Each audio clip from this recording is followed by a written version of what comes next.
A lot of you guys have asked whether I am still carrying the Beretta PX4 Compact that I reviewed about a year ago. Well, the truth is that between doing reviews and other research, I don't usually carry the same gun for very long.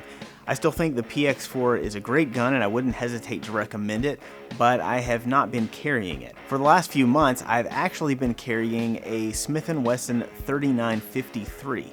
These were discontinued several years ago along with all of the rest of the old Smith Wesson metal framed semi-autos.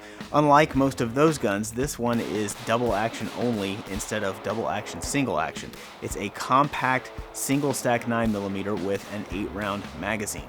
This gun is almost the same size and weight as the PX4, but it holds about half as much ammo. So it would be fair to ask why I'm carrying something so outdated like this when there are other options that are obviously so much better. Well, I could give you all kinds of little reasons why I think this gun is a better choice for me right now than a higher capacity double stack or a modern pocket size single stack, but ultimately, the reason I'm carrying this gun is that I just really like it. It's reliable and accurate, and I have found that I shoot it really well. It's like a 9-shot 9mm revolver with a really nice trigger. When I'm at the range and I actually find a few minutes to spend on some real focused practice, the 3953 is the gun I want to shoot, so that's the gun I've been carrying. Some people look at their defensive firearms without any emotional attachment at all. It's just a piece of safety equipment like a fire extinguisher or a seatbelt. As long as it works, they don't care what it is. And I admire that, but honestly, I have a difficult time adopting that mentality myself. And I think whether we want to admit it or not, most of us who spend any significant amount of time developing defensive shooting skills, we also view shooting as a hobby. Now, there are a lot of times when that hobby is at odds with the goal of personal protection. Like most shooters would probably rather buy another gun that they don't really need than spend that money on a case of practice ammo or a good training class. But shooting for fun and building self-defense skills don't have to be mutually exclusive. Those two things can complement each other.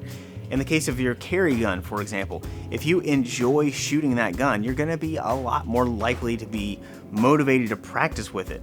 On the other hand, if you have a hard time getting excited about going to the range because black plastic is boring to you or because your carry gun is too small and it's too hard to shoot, those things are going to keep you from practicing. I think it's probably better to trade that gun in for something that interests you, even if it means giving up some minor perceived tactical advantage like losing a few rounds of ammo capacity or slower split times or going to a smaller caliber.